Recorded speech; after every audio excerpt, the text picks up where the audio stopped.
That all felt very fancy. Welcome, everyone. I am Lauren Malhoy. I'm the Director of Product Marketing for IP Fabric. So today, I want to talk about a question we've probably all asked ourselves, probably several times, actually, which is, why is it that IT projects, no matter how carefully planned, always seem to run over budget and behind schedule? And I think the answer lies in something that's both fundamental and deeply misunderstood, right?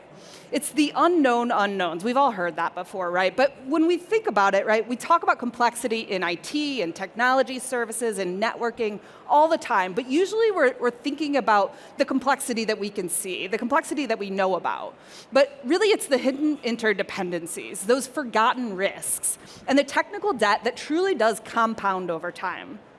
So today, we're going to explore these invisible forces, right, which create absolute chaos, and how you can actually bring clarity to the complexity so that you can make more informed decisions without slowing down your innovation. So first, I want to start with a familiar story of IT project overrun costs and delays. And we all have these stories, right? We need to talk about these things. I've had these things as a network engineer and as a consultant. We've first heard this particular story, though, sitting on a Zoom meeting, listening to a new prospect.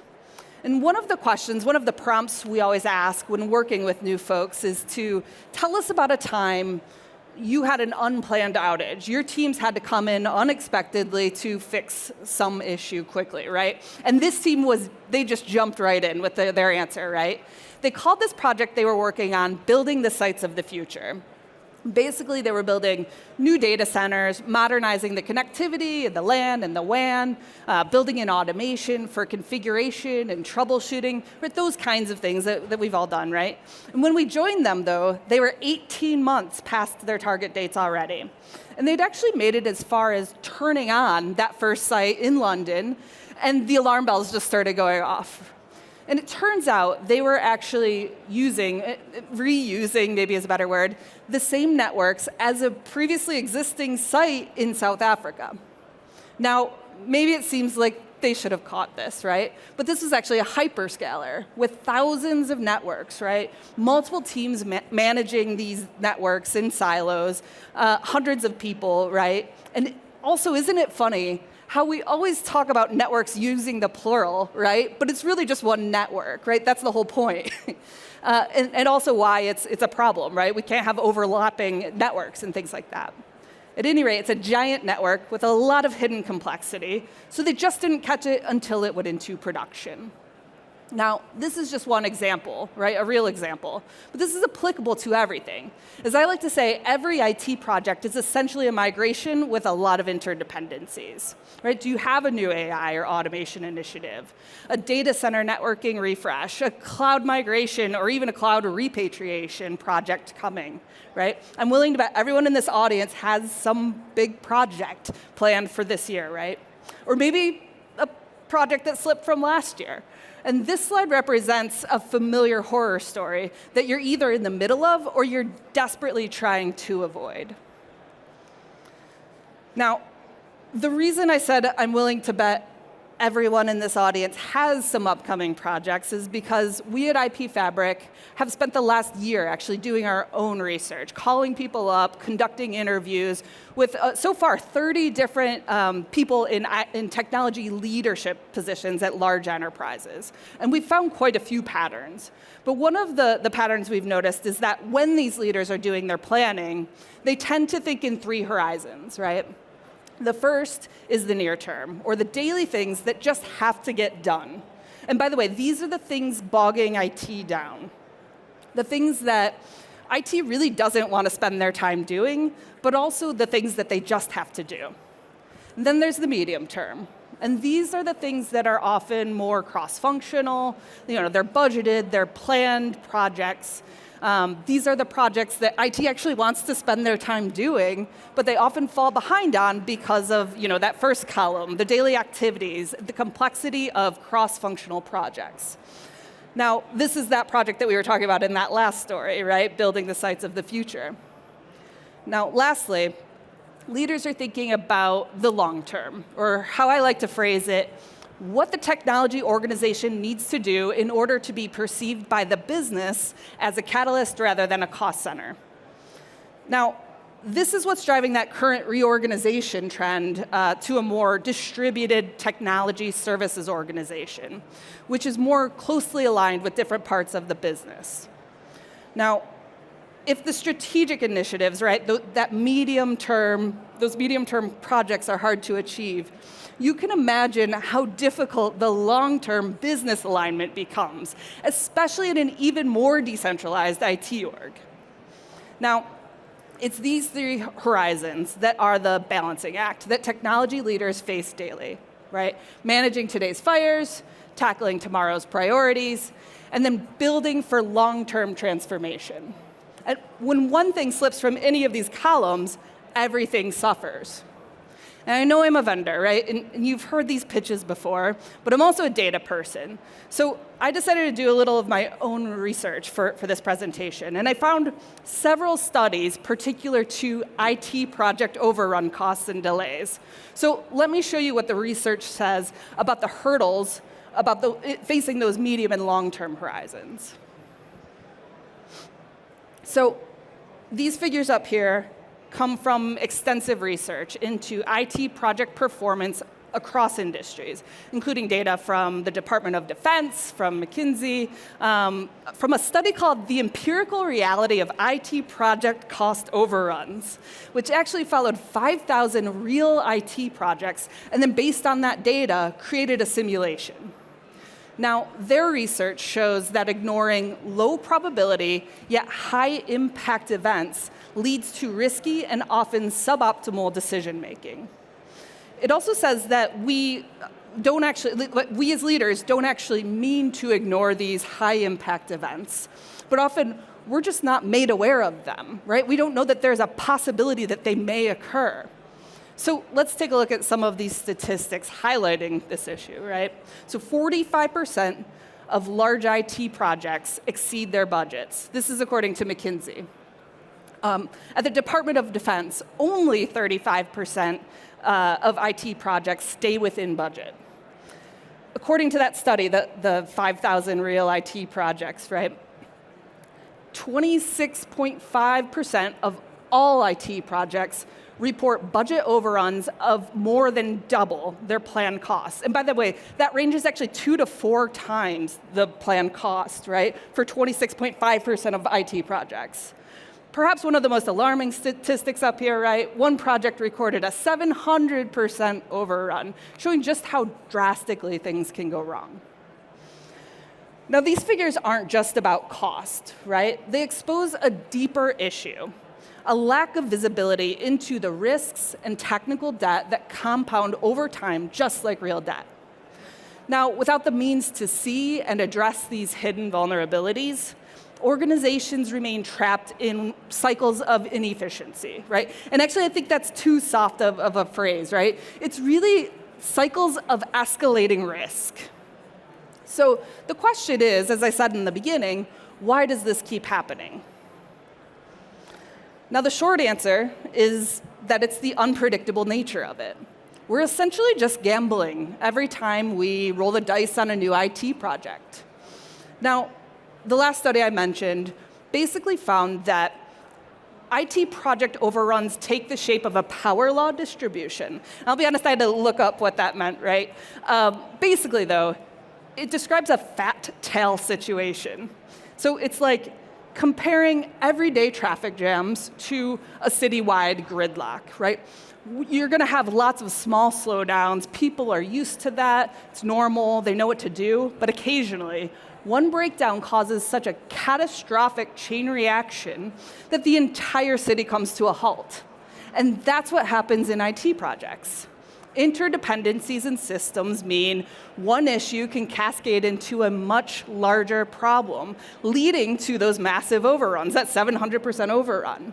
And it's these interdependencies, according to the study, and probably according to the collective experience here, which create such an unpredictable situation. It's what makes these decisions so difficult for decision makers like all of you, because it's nearly impossible to predict and understand what those chain link reactions are going to be, right? How and when they're going to occur, and when is the right time to roll the dice on a new IT project. What you see here is a snapshot of what I fondly refer to as the ecosystem of constraints facing enterprise IT today. These challenges aren't just a list of individual items, right? These are all interconnected things because interdependencies aren't limited to IT equipment and networking devices, right? This all comes together to create a domino effect that only amplifies complexity with every single decision. And like I said, right, why does this all keep happening? Well, because enterprises are eager to innovate, right? To implement cutting-edge projects like automation, like AI, like cloud migrations, right? But progress often feels like it's speeding ahead with the handbrake on. Now, why is that? Because the state of your foundation, it's your daily operational demands that are dictating your pace. And I want to say that again, right? It's the state of your foundation that's actually dictating your pace. The network for decades has been a bottleneck, right? I'm not the first to say it, I won't be the last. It's not because the technology is stagnant, and it's not because network professionals don't know what they're doing or how to go about it, right? It's because the environment in which it operates is inherently fragmented. Now, if you think about it, right, your teams are managing multi-vendor environments, even if they're not. Let's say it's single vendor, right? But you have data center, cloud, campus, branch, right? All the technologies are wildly different. And for all intents and purposes, it might as well be multi-vendor, right? Because it's different OSs. It doesn't work together. So this creates distributed operations, and this is all happening on mission-critical networks where downtime just isn't an option. Your teams are also bridging gaps between legacy and modern architectures, while also juggling generational divides. I'm talking about the people here, right? Those skilled in CLI versus those kind of desperate to avoid the CLI, right? That are focused on the APIs and the GUIs. This generational divide exists. And then all of this is layered onto a foundation that's already strained by technical debt. With Gartner reporting, 40% of global IT budgets are going towards addressing technical debt now. Now, the reality is that every attempt to simplify, whether through new systems, solutions, or skills, ends up introducing even more variables into an already complex system. Each new tool promises efficiency and velocity, but without visibility, without a coordinated strategy, they often just add friction instead of removing it. So the takeaway here is that these challenges, again, are not just a list of isolated issues. They're symptoms of deeper systemic constraints that require a more holistic approach to address. So now the question becomes, how do you bring clarity to this complexity without introducing even more layers of inefficiency, right? Basically, how do you take off that handbrake? So going back to our original story of the hyperscaler struggling with their sites of the future, they're now one of our customers, by the way. So in the beginning, we deployed a proof of concept, and one of their senior leaders was quoted as saying during that time, I knew we had a technical debt problem, but I had no idea it was this size, and I didn't expect IP Fabric to flip over all the stones at one time. Now, maybe it sounds like we're adding to the backlog here, but again, it's about knowing where those chain link reactions are going to occur, right? Knowing where those gaps are so that we can make more informed decisions, so that leaders understand what this decision means, and ultimately reduce risk, reduce cost, and even improve revenue. So just quickly, I don't want to make this a pitch, right? But just to give a summary of this technology that I'm even talking about. So IP Fabric is an appliance that you deploy on your network, and it maps and models your entire multi-vendor network, cloud, and security environments, right? Your layer 1 through 4 devices. Because again, it is just one network, right? When we say end-to-end, we mean end-to-end. Some people refer to it as a digital twin. We think that's one of the use cases that we cover, right? So we collect information not just on configuration, but state, policies, interdependencies, giving your whole team, regardless of skill set, function, or even generation, a full picture view of what you have, right? Not just individual devices, but actual behavior of the entire network. This tells you what's going on in your network at a point in time, not just what should be going on. Now, as we build out this data model, we apply advanced analytics and insights to the data set, and then present those back to the user or to the system, right, your technology stack, so that everyone can see current issues, potential issues, non-compliance, single points of failure, et cetera. So your operations teams can come in, view the dashboard every morning while drinking their coffee, right? See what's happening today, see what's changed from yesterday between the two snapshots, right? And then taking that a step further, with these time-based snapshots of your entire multi-vendor network, you can do things like deep root cause analysis of things that have happened in the past, but also then prepare and design for the future. Now, everything in IP Fabric's UI is also available in the API. And this is what helps our users expose the appropriate capabilities to the appropriate teams. Because we don't charge by the seat, right? We want this to be the Rosetta Stone for your entire IT organization. Now, does a compliance auditor need a report? Well, the governance team can push a button to get it on demand. Does the apps team need to understand the interdependencies of a certain application so they can migrate to the cloud, meet their own deadlines? They could use a self-service portal. Does the security team need to know if anything's bypassing required firewalls? Because your monitoring solutions aren't going to tell you that, right? They're just telling you what's happening on the individual device and what's passing through your firewalls. They can consult the chatbot, right? And IP Fabric will let them know if packets are bypassing compliance firewalls, right?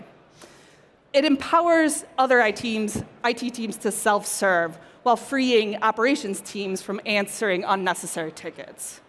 And of course, along these lines, right, we plug IP Fabric into all these other systems you're already using. ServiceNow, right, ITSM, CMDBs, your automation solutions, et cetera, right, your entire technology stack. Most of these systems depend on having a clean house, right, accurate data to avoid that familiar garbage in, garbage out problem. And this is why we're actually perfect for building your network AI models as well, right? Providing structured multi-vendor data, normalized, right? We also work at both ends of your automation loops, if I can say ends about a loop, right? We provide the information that needs to be remediated or changed, and then after it is, we'll check to make sure, validate that everything's copacetic after that remediation. So all of this comes together to mean better collaboration between your entire IT organization, no matter how decentralized it becomes. And this is what will actually accelerate those strategic projects that you've budgeted for, or maybe, most importantly, the ones that have already stalled. So I'm going to wrap with this slide. IT projects face massive overruns in costs and timelines, and much of this stems from the hidden interdependencies within complex systems. These interdependencies, right, the behavior of your network, cloud, and security environments can create ripple effects. What IP Fabric does is bring these interdependencies, bring these gaps into the light, making them manageable rather than overwhelming, giving a roadmap, steps 1, 2, and 3, where to get started and actually how to execute. So consider these outcomes, if you would. In 8 out of 10 of our proof of concept deployments, we've uncovered unknown devices, right? Gaps that could compromise both security and operational stability. I'll tell you about a recent one I just heard about. This is going to sound crazy, right? But we actually found a 20% discrepancy between what IP Fabric discovered and what their prospect's CMDB was telling them they had in production. Now, it wasn't just unknown devices, right? It was unknown devices or devices that were actually no longer in production, which of course is going to change what you're paying, in licensing renewal costs. It was devices with incorrect host names and model names, which of course, could affect how security, compliance, automation policies actually get applied. It could lead to actual compliance penalties and fines and prison time, right? Things like that are what we're able to discover with our very accurate discovery. Customers have reduced root cause investigations from 2 days to 1 hour, and MTTRs from 24 hours to 30 minutes. Right? Tasks that once took weeks or months, ticket creation, audit prep, are now completed in the fraction of the time and more accurately.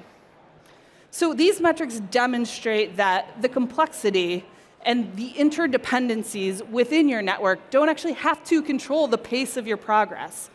By addressing these challenges head-on, IP Fabric actually empowers organizations to make data-driven decisions, reduce risks, and accelerate key initiatives. Now, as Julian Manto from Airbus aptly put it, IP Fabric is a cornerstone of our automation strategy and a must-have for network management.